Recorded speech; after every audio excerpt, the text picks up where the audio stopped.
భావ ప్రకటన స్వాతంత్ర హక్కు ప్రతి ఒక్కరికి ఉండాలి. హక్కు తీసుకునే ప్రతి ఒక్కరికి బాధ్యత ఉండాలి. ఆ బాధ్యత విస్మరిస్తే ఆ దేశాలకు ప్రమాదం, ఆ వ్యవస్థలకు ప్రమాదం. ఇప్పుడు ప్రపంచవ్యాప్తంగా జరుగుతున్నది అదే. రైతుల ఉద్యమం అనేటువంటి చేయడంలో తప్పే లేదు. ఆ ఉద్యమంలో కనుక ప్రభుత్వాన్ని మీద డిమాండ్ చేయడంలో తప్పు లేదు. ఆ డిమాండ్ని ఖచ్చితంగా అది సహేతుకమని ప్రజలు భావించేలా ఒప్పించాలి. కానీ రోడ్లని స్తంభింపచేసి వేధించినటువంటి సంఘటనలు చూసాం. ఉత్తరప్రదేశ్ రోడ్లని టోటల్గా 4 రాష్ట్రాలకు వెళ్ళే రోడ్లని బ్లాక్ చేసి ఏళ్ల తరబడి సాగించినటువంటి ఉద్యమాలు.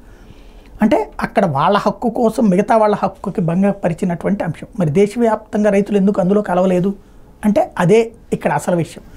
నెంబర్ 2, ఇప్పుడు అమెరికాలో తిండి కోసం బ్రతుకులేక అక్కడికి వెళ్ళినటువంటి పాలస్తీనాకి సంబంధించినటువంటి వాళ్ళు కావచ్చు, లెబనాన్కి సంబంధించిన వాళ్ళు కావచ్చు, సిరియాకి సంబంధించినటువంటి వాళ్ళు కావచ్చు, యెమెన్కి సంబంధించిన వాళ్ళు కావచ్చు, పాలస్తీనాకి సంబంధించిన వాళ్ళు కావచ్చు, వీళ్ళందరూ అక్కడ బ్రతకలేక తమ దేశంలో తీవ్రవాదుల వల్ల బ్రతకలేక అమెరికాకి వెళ్ళి అక్కడ బ్రతుకుతూ ఇప్పుడు అమెరికాలో ఉద్యమాలు చేస్తున్నారు, యూనివర్సిటీలను స్తంభింపజేస్తున్నారు.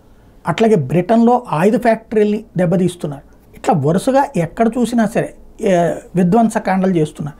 ఇంకొక విచిత్రం ఏంటంటే ఒడిస్సా ఇదే మన ఏదైతే రష్యా స్టైల్లో బిల్లు అక్కడ తీసుకురావడానికి ప్రయత్నించి జార్జియాలో రష్యాలో ఉన్నటువంటి తరహాలోనే అధ్యక్ష స్థానానికి అధికారాలు ఎక్కువ కట్టబెడుతూ తీసుకొచ్చినటువంటి బిల్లుకి వ్యతిరేకంగా ఉద్యమం చేశారు. తప్పులేదు. పార్లమెంట్ లోపలికి వెళ్ళిపోయి ఎంపీల మీద దాడి, అక్కడ ఉన్నటువంటి సెక్యూరిటీ మీద దాడికి పాల్పడ్డటువంటి సంఘటనలు అక్కడ చోటు చేసుకున్నాయి. అంటే శృతి మించుతున్నాయి ఉద్యమాలు.